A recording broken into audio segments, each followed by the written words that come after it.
đó là nghịch bình mỹ mó này chơi play chơi đó là này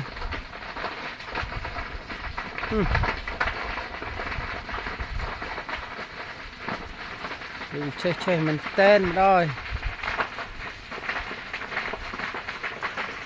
nó cái chơi thế này cái chơi đó là co nữa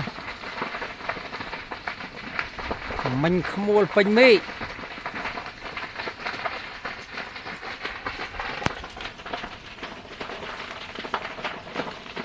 đó là co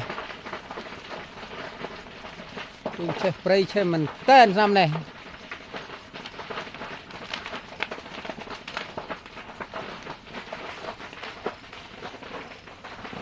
chơi đó là lương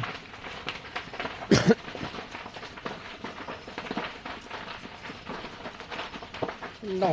cứ nông mà